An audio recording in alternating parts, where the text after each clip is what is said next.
लक्ष्मण हाके यांच्यावर झालेल्या जीवघेण्या हल्ल्याच्या निषेधार्थ सकल ओबीसी समाज लोहा कंधारच्या वतीने शुक्रवारी 4 ऑक्टोबर रोजी कंधार उपविभागीय अधिकारी कार्यालयावर भव्य निषेध मोर्चा काढण्यात आला।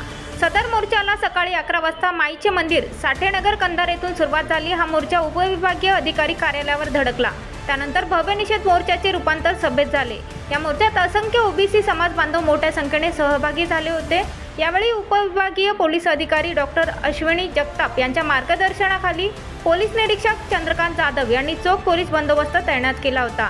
या मोर्चात सकल ओबीसी समाज बांधवांसह बौद्ध मातंग समाज बांधव हातात निळे पिवळे झेंडे व विविध घोषवाक्य असलेले फलक घेऊन मोठ्या संख्येने सहभागी होते। यशस्वीरित्या पार पडलाय, काय वाटतं आपल्याला?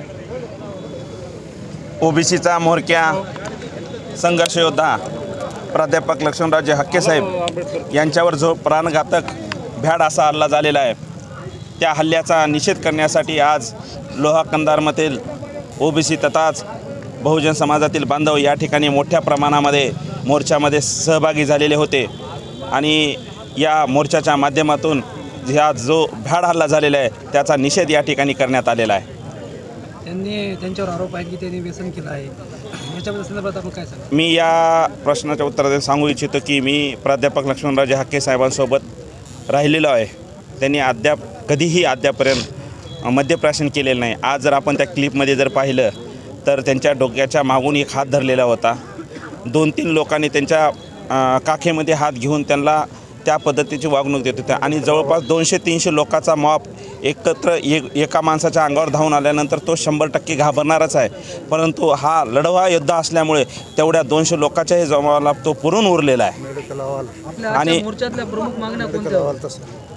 आजच्या आमच्या प्रमुख मागण्या होत्या की जे ओबीसी बांधवासाठी जो लक्ष्मणरावजी हाके साहेब संघर्ष करत आहेत आणि ओबीसीची महाराष्ट्रामध्ये सुरू झालेली ही चळवळ मोडूत काढण्यासाठी त्यांना जीवे मारण्याचा प्रयत्न झालेला आहे आणि येणाऱ्या काळातही त्यांना जीवे मारण्याचा प्रयत्न होऊ शकतो।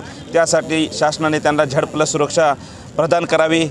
ज्या महाराष्ट्रामध्ये बोगस 57 लाख कुणबी नोंदी आढळून आलेल्या आहेत त्या सर्व बोगस नोंदी तात्काळ रद्द कराव्यात।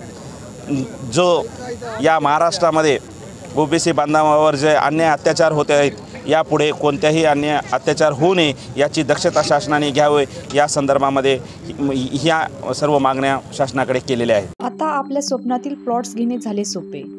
रायकरमाळा धायरी येथे हिरा पार्क येथे 1, 2 आणि 3 गुंठ्यांचे बंगलो प्लॉट्स, सर्व सोयी सुविधायुक्त, रोख खरेदीवर आकर्षक सूट। अधिक माहितीसाठी संपर्क करा